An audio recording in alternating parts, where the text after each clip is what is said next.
Introduction. Artificial intelligence, AI, could pose a variety of catastrophic risks to international security in several domains, including the proliferation and acceleration of cyber offense capabilities, and of the ability to develop chemical or biological weapons of mass destruction. Even the most powerful AI models today are not yet capable enough to pose such risks, but the coming years could see fast and hard-to-predict changes in AI capabilities. Both companies and governments have shown significant interest in finding ways to prepare for such risks without unnecessarily slowing the development of new technology. This piece is a primer on an emerging framework for handling this challenge, if-then commitments. These are commitments of the form, if an AI model has capability X, risk mitigations Y must be in place. And, if needed, we will delay AI deployment and/or development to ensure the mitigations can be present in time. A specific example, if an AI model has the ability to walk a novice through constructing a weapon of mass destruction, we must ensure that there are no easy ways for consumers to elicit behavior in this category from the AI model. If-then commitments can be voluntarily adopted by AI developers, they also, potentially, can be enforced by regulators. Adoption of if-then commitments could help reduce risks from AI in two key ways: A, prototyping, battle testing, and building consensus around a potential framework for regulation, and B, helping AI developers and others build roadmaps of what risk mitigations need to be in place by when. Such adoption does not require agreement on whether major AI risks are imminent, a polarized topic, only that certain situations would require certain risk mitigations if they came to pass. 3 industry leaders, Google DeepMind, OpenAI, and Anthropic, have published relatively detailed frameworks along these lines. 16 companies have announced their intention to establish frameworks in a similar spirit by the time of the upcoming 2025 AI Action Summit in France. 2 similar ideas have been explored at the International Dialogues on AI Safety in March 2023 and the UK AI Safety Summit in November 2023. For as of mid-2024, most discussions of if-then commitments have been in the context of voluntary commitments by companies, but this piece focuses on the general framework as something that could be useful to a variety of actors with different enforcement mechanisms. This piece explains the key ideas behind if-then commitments via a detailed walkthrough of a particular if-then commitment, pertaining to the potential ability of an AI model to walk a novice through constructing a chemical or biological weapon of mass destruction. It then discusses some limitations of if-then commitments and closes with an outline of how different actors, including governments and companies, can contribute to the path toward a robust, enforceable system of if-then commitments. Context and aims of this piece. In 2023, I helped with the initial development of ideas related to if-then commitments. 5 to date, I have focused on private discussion of this new framework, for instance, by encouraging companies to voluntarily adopt if-then commitments. The goal of this piece is to make it easier for people who are not currently familiar with this framework to understand its potential, as well as its limitations and challenges, for reducing risks. The more attention and interest there is in if-then commitments, the more effort a number of institutions likely will put into continuing to flesh out and experiment with their own, and the faster progress we can expect toward a mature framework for reducing risks from AI. Walking through a potential if-then commitment in detail. This section will discuss an extended example of an if-then commitment that could be adopted, in order to illustrate the key concepts and challenges of the framework. As noted below, the example has substantial overlap with some policies and frameworks that companies have adopted. However, this example is not simply copied over from any one existing if-then commitment. The goal is to present a relatively clear example, unencumbered by the kinds of commercial, legal, or other objectives that could affect how similar content is presented in a corporate policy. A commonly discussed risk from AI-6 is its potential to contribute to chemical and biological weapons. Within that general frame, there are a number of distinct possible risks. The focus here will be on the hypothesis that an AI model could serve as a virtual substitute for an expert advisor on chemical or biological weapons production, thus greatly expanding the number of people who could produce and deploy such weapons. An appendix elaborates on the thinking behind this hypothesis. The challenge of sufficient risk mitigations. Even the best AI models today likely lack the level of capability that would significantly increase the number of people capable of deploying catastrophically damaging weapons. 7. However, it is hard to know whether future AI models will have such capabilities. If some did, it could be challenging to keep the risks low, for a couple of reasons. The first reason is the challenge of preventing jailbreaks. Today, the sorts of AI models most likely to have the concerning capability outlined above, large language models, or LLMs, generally are trained to refuse dangerous requests, which, in theory, should stop people seeking to build chemical and biological weapons from getting much help from even very capable LLMs. But it is currently possible to use certain patterns of dialogue to jailbreak the restrictions on LLMs, getting them to break their rules and cooperate with nearly any task. 8. Getting LLMs to reliably refuse harmful requests, without simply training them to refuse nearly all requests, remains an open problem in AI, and there is no guarantee that it will be solved within any particular time frame. There are other approaches to the same goal, such as trying to deliberately make LLMs incapable of helping with certain requests, but these have their own challenges. 9. Second, even if this problem were solved, anyone with access to an LLM's model weight still could be able to undo refusal training or other controls on the requests the LLM will and will not cooperate with. 10. This means that if model weights were not handled using reasonably good security practices, or if model weights were publicly released by an AI developer, even jailbreak-proof safety measures could be circumvented. The example if-then commitment. In an attempt to contain the risk of widely proliferating expertise in weapons of mass destruction, while not requiring difficult and costly risk mitigations for AI models that do not pose such a risk, a company or regulator might use the following approach.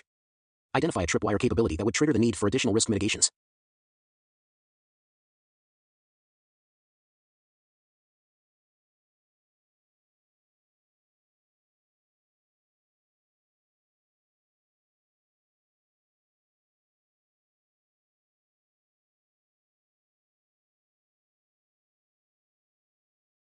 In this case, the tripwire capability might be the capability to interactively advise a malicious actor to the point at which the actor would have a substantial chance of succeeding in an attempt to produce and release a catastrophically damaging CBRN weapon of mass destruction. Make the following if-then commitment. If an AI model has the tripwire capability, then A, it can only be deployed using methods and environments where a determined actor would reliably fail to elicit such advice from it. And B, it can only be stored in environments such that it would be highly unlikely that a terrorist individual or organization could obtain the model weights. If these mitigations are not feasible for a particular AI developer to implement, then the developer should not deploy or even store a model with the tripwire capability until it can implement them. As discussed below, this likely means pausing further AI development once there are warning signs of approaching the tripwire. This commitment, if operationalized well, as explained below, and adhered to, would reduce the risk without affecting models lacking the tripwire capability. The balance of risk reduction benefits and risk mitigation costs will depend on the details of which categories of chemical and biological weapons are deemed to fit the tripwire's catastrophically damaging criterion and how much risk they pose. For any if-then commitment, the wisdom of the commitment depends on the specifics of the risks. The rest of this section will provisionally assume the existence of a version of the if-then commitment that has greater benefits than costs. Relationship to existing voluntary commitments. A number of existing policies and frameworks from AI companies contain content similar to the if-then commitment above. OpenAI's preparedness framework lists low, medium, high, and critical AI capabilities in 4 track risk categories. It states that only models with a post-mitigation score of medium or below can be deployed, and only models with a post-mitigation score of high or below can be developed further, and also states that model weights must be protected from models with high capabilities. 14 Hence, its high and critical capabilities serve as something similar to tripwires that trigger commitments similar to the one listed above. Specifically, the high level triggers similar risk mitigations to those listed above and or a pause in AI deployment, while the critical level triggers a pause in further AI development. 15 One of its 4 track risk categories is CBRN, chemical, biological, radiological, nuclear. Its high and critical levels include AI capabilities similar to the tripwire given above. 16 Anthropic's responsible scaling policy is built around AI safety levels, ASL, which are modeled loosely after the U.S. government's biosafety level, BSL, standards for handling of dangerous biological materials.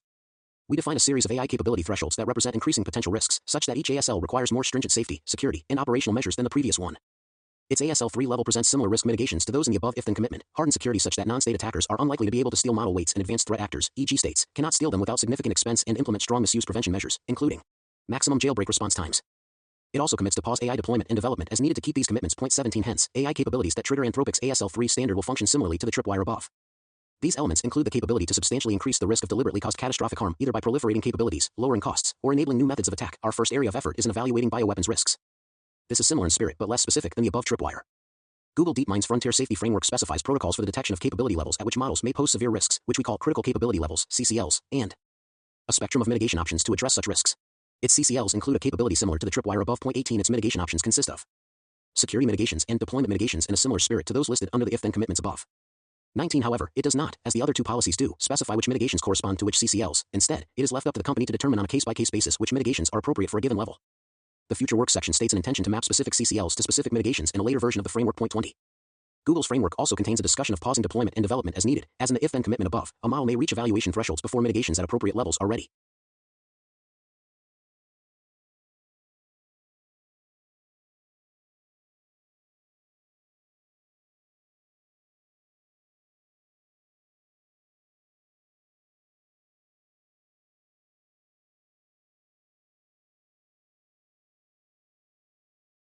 If this happens, we would put on hold further deployment or development, or implement additional protocols, such as the implementation of more precise early warning evaluations for a given CCL, to ensure models will not reach CCLs without appropriate security mitigations, and that models with CCLs will not be deployed without appropriate deployment mitigations.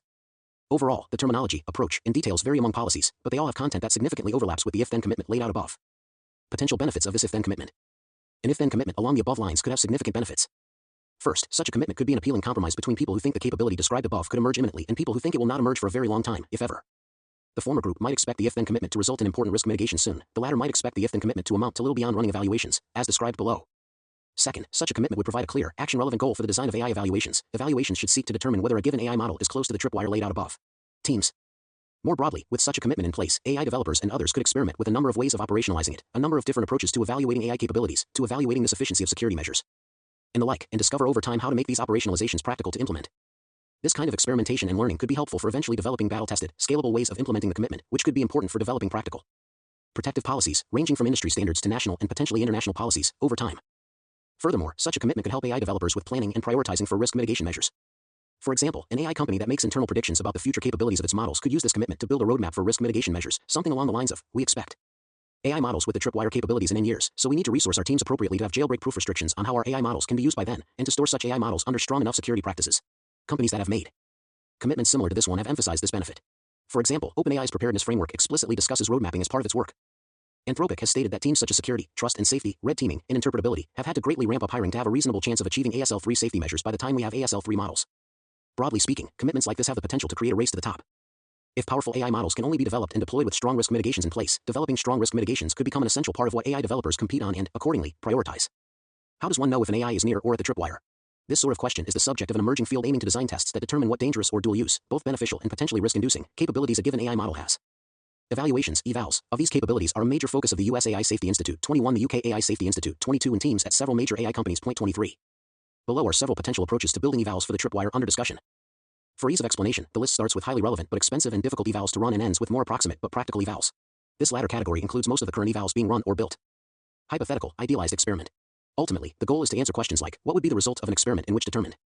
Reasonably talented people with moderate amounts of time and money but no deep relevant expertise or experience were instructed to produce and release a particular chemical or biological weapon.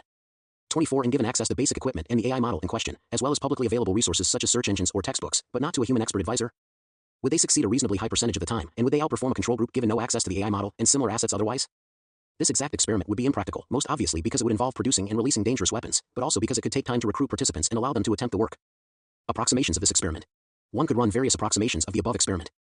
For example, one might challenge study participants to complete a set of tasks in a laboratory that are analogous to different parts of weapons production and release, particularly the hardest parts for a given weapon of concern, but involve working with a non-dangerous proxy. Such an experiment could feature a pathogen that is not transmissible in humans, but involves challenges similar to those required for a dangerous pathogen. It might otherwise be modified for practicality, perhaps involving the same types of challenges but taking less time. Although this approach is more practical than the previous approach, it still would lead to relatively expensive evals that take significant calendar time, and it is not the main approach used for today's evals. Running experiments with human experts to generate inspiration for quicker tests. Similar experiments could be run today with an actual human expert role-playing a possible future AI model. Specifically, participants in the treatment group could be given access to a Slack conversation with an expert in relevant domains, while participants in the control group could lack such access. This sort of experiment would not directly provide evidence about a particular AI model's capabilities. However, it could provide a lot of information about which steps are hardest and at what points in the process experts are most helpful. Transcripts of discussions between participants and expert advisors could be used to build simpler, automated evals. One possible option would be to see whether an AI model prompted with a question from the transcript can produce an answer akin to that of an expert. This might take the form of something like looking at a photo a participant took of their project in progress and diagnosing a problem. There are some ongoing efforts, though the details are not publicly shareable, to run experiments along these lines. As a side benefit, such experiments might provide evidence about whether the basic model of the risk described above is legitimate in the first place. Easier, simpler tests. One approach, and indeed, the most common way evaluations are being run today 25, is to design relatively simple tests that are not only much quicker and cheaper to administer than the idealized experiment, but present a strictly easier task for the AI model than the tripwire capability does. For example, one might simply test the AI model's ability to correctly answer, or help a human correctly answer, questions about chemistry and/or biology. If it did relatively poorly, that is, achieving worse performance than a human without access to state-of-the-art language models 26, this could, depending on the details of the test, be used to argue that the AI model would be unlikely to be an effective stand-in for a human chemistry or biology expert advising on weapons production. The field of evaluations for catastrophically dangerous AI capabilities is a very young 1.27. It is likely that there will be many more ideas for practical, affordable tests of AI capabilities. Challenges of running and interpreting evaluations. The above discussion has focused on what kinds of tasks might be informative about whether an AI has a tripwire capability. It's worth noting that there are a number of additional challenges when it comes to running and interpreting evals. For example, an AI model that appears to lack tripwire capabilities in testing might demonstrate the capabilities if it were prompted differently, fine-tuned differently, or given access to more tools. To account for this possibility, those running the testing can make a serious effort to get the best performance possible out of an AI model. This likely means involving researchers who are highly experienced and knowledgeable about how to elicit strong performance on the tasks in question and giving them time and resources to do so. This principle appears in existing voluntary commitments from companies. 28. On the flip side, an AI model that appears to have tripwire capabilities in testing may in fact be using brittle memorization of similar tasks it's seen before. Designers of evals often make special efforts to avoid letting the solutions, and even the challenges, get onto the public web and enter into AI training data. 29. Another issue is that, for reasons outlined above, evals generally aim to make a case that an AI model is reasonably far from possessing a tripwire capability. Accordingly, the tasks tested in evals generally amount easier than the ultimate task of concern, in this case, successfully advising an actor on production of a chemical or biological weapon. If-then commitments can leave a buffer by triggering the then part of an if-then commitment when evals suggest that the tripwire capability is relatively near, as opposed to clearly present. Some existing voluntary commitments from companies reflect this principle. 30. The commitment suggested above includes criteria for deployment safety, ensuring that users cannot elicit dangerous behavior from the AI model, and model weight security, ensuring that the weights are unlikely to be stolen. How does one translate these commitments into specific practices? This, too, is an emerging area of inquiry, and so far, the main proposals on it have come from AI companies making voluntary commitments. 31 below are examples of some approaches that have emerged. Deployment safety. There are various possible approaches to preventing users from eliciting dangerous behavior from an AI model, including training the AI model to refuse harmful requests, using AI to monitor and report harmful requests, and attempting to remove dangerous capabilities, such as knowledge of certain domains, from the AI model itself. To assess whether an approach is effective enough to fulfill the commitment, one can use red teaming. This refers to a dedicated team, perhaps external to the company, such as the team at the UK AI Safety Institute that recently demonstrated the ease of jailbreaking today's models, that looks for ways to elicit dangerous behavior from AI models and certifies deployment safety measures as sufficient only if they, the team, fail to do so. This approach features in both Google DeepMind's Frontier Safety Framework, see Deployment Mitigations table on page 4, and Anthropic's Responsible Scaling Policy, see page 8. Model weight security. It is challenging to define sufficiently strong security for model weights because strong security tends to require many different practices. Any one weak link in the chain can dramatically worsen overall security. 32 as a starting point, a team at RAND has published guidelines on the level of security needed to protect model weights reliably from different types of actors. And their guidelines feature prominently in both Google DeepMind's Frontier Safety Framework, page 3, and Anthropic's Responsible Scaling Policy, page 21. Enforcement and accountability. This section has discussed how an if-then commitment might be designed. There is a separate question of how to ensure that a commitment is actually adhered to, for example, how to ensure that evals are run correctly, results are interpreted reasonably, and protections are implemented effectively. Existing voluntary commitments by AI companies already contain some provisions on this front. For example, two companies' policies discuss looping in the board of directors and/or company at large on key decisions and reasoning. 33 doing so has the potential to increase the number of eyes on these decisions and make it more likely that non-compliant practices will be noticed by someone. These policies also discuss intentions to commission audits from external parties, which could provide further scrutiny and accountability. 34. In the long run, the success of if-then commitments will likely depend on whether an ecosystem of qualified external auditors emerges, and on whether if-then commitments become backed by regulations, not just voluntary commitments. The following is an example timeline of how things might proceed from here. During the next 1 to 2 years, increasing numbers of institutions may publish voluntary if-then commitments. This could include not just AI companies but also governments and civil society institutions. AI safety institutes may act in an advisory capacity to articulate where they think the tripwire should be and what risk mitigations need to accompany tripwire capabilities. Simultaneously, organizations that already have laid out if-then commitments may move forward with implementing the needed evals, risk mitigations, and other procedures, learn about what approaches to this are and are not practical, and iterate toward better design processes for upholding if-then commitments. Starting in 1 to 2 years, there could be increasing emphasis on formal industry standards, for example, ISO standards, as well as third-party audits and oversight to ensure that organizations are adhering to the if-then commitments they have made. Once the relevant practices mature to the point of being usable for formal standards, imaginably as soon as 2 or so years from now, policymakers will be in a position to create regulations based on if-then commitments that have proven practical to implement. Point 35. Other possible tripwires for if-then commitments. Although the above discussion has focused on a particular set of risks from chemical and biological weapons, voluntary commitments have included references to a number of other risks, including the potential ability of future AI models to assist with cyber offense or persuasion, or to autonomously complete high-stakes and potentially dangerous tasks. 36. A future piece will discuss some potential criteria for choosing appropriate tripwire capabilities and if-then commitments across these categories, and sketch a set of candidate tripwires that could trigger if-then commitments. Applying this framework to open model releases. Some AI models are released as open models, which means their weights are made public. This practice can have enormous benefits. 37. But may also have risks for models with strong enough capabilities, such as the tripwire capability above, pertaining to chemical and biological weapons. Given that an open model will allow anyone to effectively remove or circumvent deployment safety measures, at least with current technology, there is a case for an if-then commitment along the lines of if an AI model has the tripwire capability detailed above, then it cannot be released as an open model. That said, open models have especially big potential benefits for the world at large, and these need to be weighed alongside risks. Some catastrophic risks might be significant enough to justify improving security and deployment restrictions for proprietary AI models, but not significant enough to justify forfeiting the benefits of making a model's weights widely available to the public. Whether any particular if-then commitment makes sense for open models is an open question, but the general framework of if-then commitments could hold significant promise. 38. For moving on from. Do we test for whether AIs have crossed them? Limitations and common concerns about if-then commitments. If-then commitments offer a number of potential benefits, but it is necessary to acknowledge some limitations and drawbacks to the framework. If-then commitments are very new, with little mature science to draw on. The first companies to release policies along the lines of if-then commitments did so in late 2023. 39. Before that, there was little discussion of the sorts of ideas covered in this piece. There are huge open questions around how big the risks discussed in these policies are, what risks have been left out, how to determine whether an AI model has particular dangerous capabilities, how to determine whether risk mitigations are sufficient, and more. Work on if-then commitments should be thought of as experimenting and prototyping.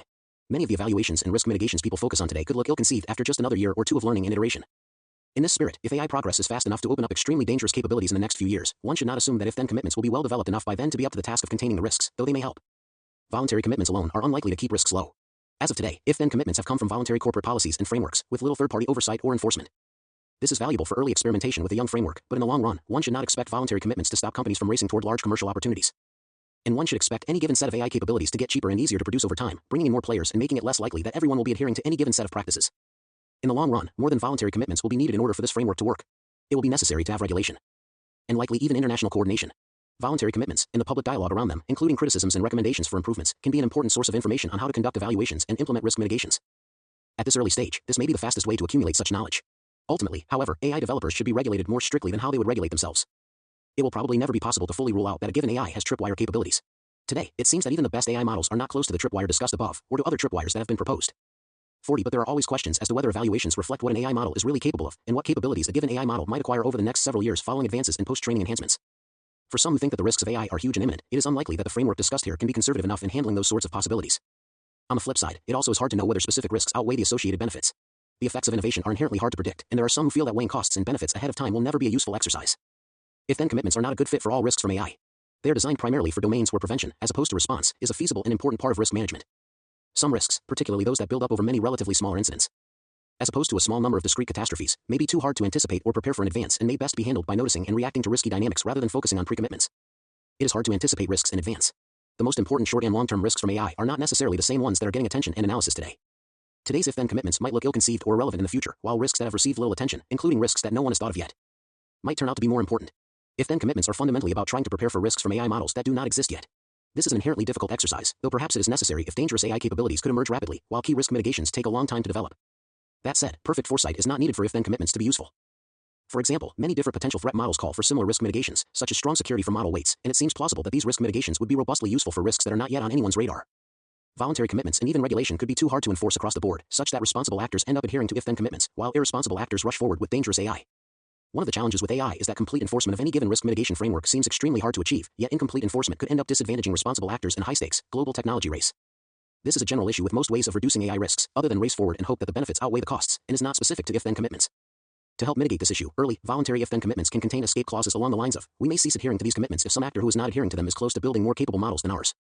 Some more detailed suggested language for such a commitment is provided by METR, a nonprofit that works on AI evaluations. 41 Today, it appears likely that the most capable AI models of the next generation will be built by a relatively small number of AI developers that have shown interest in if-then commitments, so the situation contemplated by an escape clause is hopefully not imminent. Over time, it will be important to build increasingly wide consensus and strong enforcement. It also is worth noting that there could be a similar problem with irresponsible actors having an advantage in a race if AI developers fail to implement strong enough security for their model weights. In this case, actors that are willing and able to steal model weights and run the resulting AI models with few precautions may gain an advantage. A major goal of if-then commitments is to provide a stronger push toward improving security to the point where it could resist even attacks from foreign intelligence services. Point 42. The path to robust, enforceable if-then commitments. The framework discussed in this piece is nascent. To date, only a handful of organizations have published if-then commitments, all within the last year, and most emphasize how preliminary they are. 43 Much work remains to be done to build mature fields of AI risk assessment to identify tripwires, capability evaluations to determine when tripwires have been crossed, and risk mitigations for AI models that have tripwire capabilities. An example timeline for how this progress might be made is given in an earlier section. Today, a number of institutions have potential roles to play in accelerating the initial adoption, iteration, and improvement of if-then commitments. AI companies can voluntarily adopt if-then commitments, and those that have put out frameworks along these lines can continually refine them. Google DeepMind's Frontier Safety Framework, for example, ends with a specific list of issues it plans to address more thoroughly in future versions. OpenAI's Preparedness Framework is marked beta, indicating that it too is not a final product. Anthropic's responsible scaling policy includes a commitment to define further AI safety levels in the future.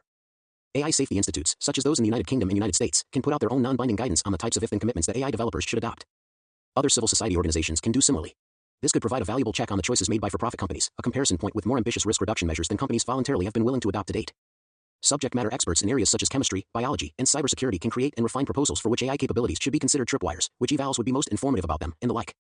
Additionally, experts in relevant areas can work on things like standards for information security and technologies for making AI models harder to jailbreak. Policymakers have opportunities to encourage AI companies and AI safety institutes to take the steps above. This can include regulatory incentives for companies to develop their own if-then commitments, though it is likely too early to prescribe adherence to specific if-then commitments. It can also include simply emphasizing and asking about how the relevant institutions are thinking about where their tripwires are and what if-then commitments they are ready to make or recommend, whether in hearings, letters, informal meetings, or other venues. Finally, any and all parties can show an interest in the evolving framework of if-then commitments.